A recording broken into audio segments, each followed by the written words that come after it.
رحلة البحث عن احسن بادز موجودة في السوق. هلوز. اول نوع وهو صافي، كان في منه نوع تاني بس غالبا كان اختلاف طول بس. ده المقاس الطويل، مكتوب ان هو 29 سنتي.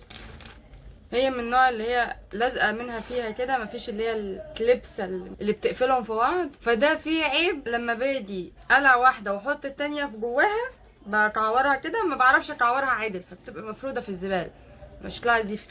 برضه يعني بصي هتلاقي دي في دي، انت المفروض تشيلها كده اهو.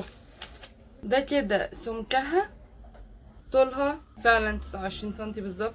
اللزق بقى ما بتلزقش عادل في البانتي، سواء من هنا او من هنا، لان هي بتفك وبتكلكع، وخاصة لما بنام يعني ما فيش حاجة بتبقى هنا تقريبا، كله بيبقى بره في كله خالص. دي مشكلتها، بس ان دي ما تنفعش خالص في النوم، عايزة حالة سكون وقعدة، انما لو انتي فراقة ما تنفعش. ده بالنسبة للثبات. هنعمل بقى حاجة دلوقتي كده زي ما بيعملوا في الاعلانات. المفروض ان المعدل الطبيعي يكون ما بين 20 ل 60 ملي، وساعات بيوصلوا 70 و80 لو انت عندك الموضوع اوفر، خلال الثلاث او 4 ايام او ال7 ايام بتوعك. يعني تقريبا معدل اليوم الواحد معلقة ونص. احنا هنعمل ايه بقى؟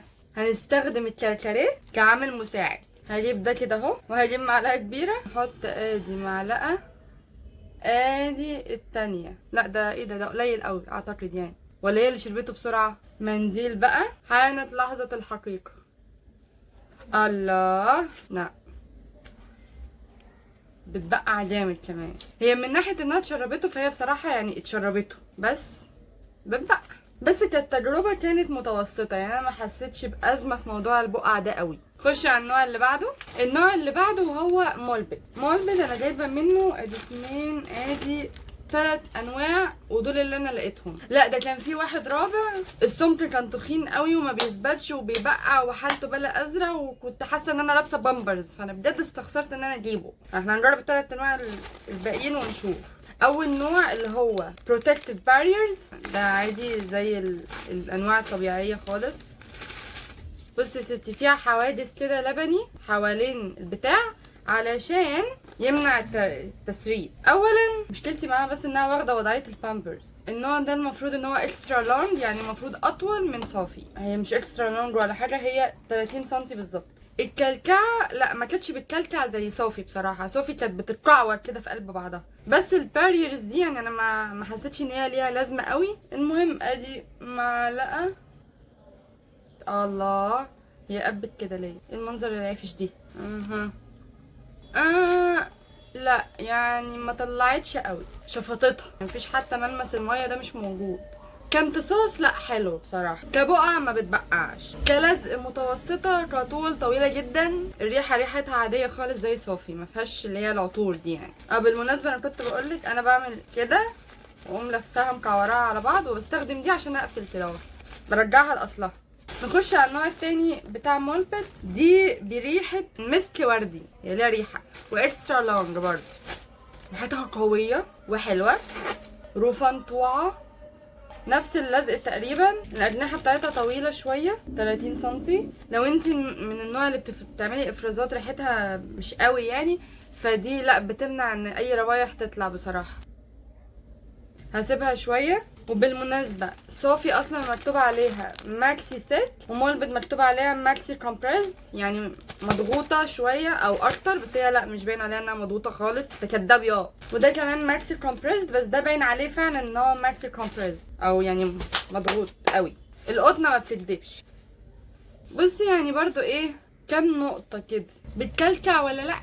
لا ما بتكلكعش، كانت حلوة. بس في النوم برضه انا لسه ما وصلتش للحاجة اللي تخليني انام مرتاحة من غير ما الاقي كل حاجة مكلكعة. النوع الثالث من مولبد، هي لونج بس مش اكسترا لونج، بس الترا سين. هي ريحتها حلوة بس مش مكتوب هي ريحة ايه، بس هي فيها ريحة وريحة طبيعية، عارفة لو مش اوفر يعني. دي لا، دي حاطين فيها برفان، انما دي تحسي ريحتها طبيعيه شويه. دي بقى جميله جميله جميله جميله يا لهوي. فاضل بقى الامتصاص. هنجيب بقى المنديل، يا رب ما تكسفنيش يا رب ما تكسفنيش.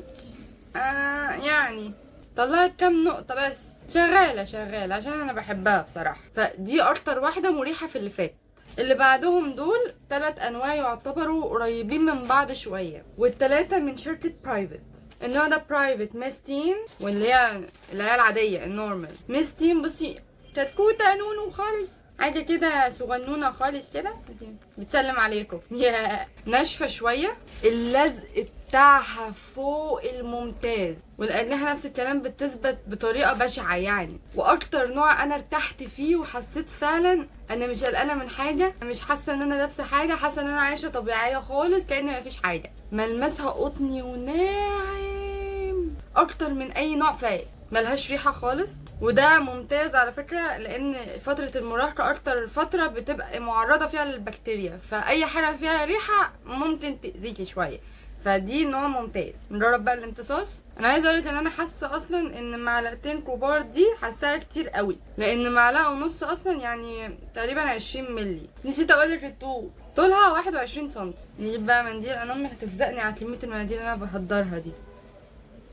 انا واضح ان كله هيبقى كده. اختبار الاعلانات ده طلع فاشل، ان برضو بيبقع بس ما كانش بيصرف، يعني ده المهم، بقع بس ما تسربش. لا بس دي بجد لا مريحه، وملمسها مريح ورفنطوعه خالص. اخر نوعين من برايفت، الفرق ما بينهم بس ان واحده طويله وواحده عاديه. تصدق دي كاتب ان هو بيستحمل 3 مللي بس، وانا حاطه 20، ده كتر خيره انه يستحمل. هنجرب اللي هي الطويله ونقارنها بالطويله كطول، فاهم قصدي؟ دي اقصر باد طويله شفتها في حياتي، طولها 26. بصوا انا هبقى حنينه عليها شويه، ان هم اصلا كاتبين ان هي بتاخد 3 مللي بس، فانا ايه هحط عارفه اللي هي نقطه 2 كده،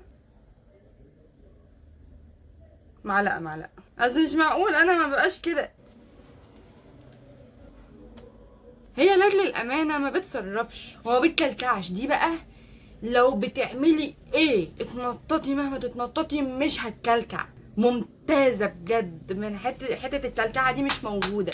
ازمتي في حياتي كلها الكلكعه والتسلخات، ودي حجم اصغر منها. بس بقى دي نونو خالص، 22 سم تقريبا، وبرده زي اخواتها، ولا بتكلكع ولا بتسرب، وبتحسي انتي مش لابسه حاجه اصلا. وانا مكسله ان انا احط عليها اي حاجه بصراحه، لانها تطلع زي اخواتها كلهم بيبقعوا بسم الله ما شاء الله عليهم، عشان ما بوظهاش بقى. كفايه تبذير لحد كده. كان في انواع تانية زي دراي، بس دي بتاعت الحوامل، انا اكيد مش هجيب بتاعت حوامل، هجيبها ليه؟ وفي نانا باد بس انا ما لقيتهاش. احسنهم واريحهم برايفت، اي نوع فيهم بقى، يعني في ناس بترتاح على الطويله، في ناس بترتاح على العاديه. المركز التاني وهو المولبد اللي هو البينك دي، المرتبه التالتة مولبد الاورنج، والرابعه صوفي، والخامسه بتاعت النوم دي اعتقد انا مش هجيبها تاني. بس يا ستي، ودي كانت كل الانواع الاجنحه اللي موجوده في السوق. وطبعا ايا كان النوع لازم تتغير كل 4 ساعات عشان الريحه وعشان النظافه وعشان البكتيريا وعشان حاجات كتير قوي، يعني ده مكان ويت برضو مهما كان. بس يا ستي، لو انت عايزاني اجرب اي حاجه تانية واعمل لك مقارنات انا تحت امرك. باي.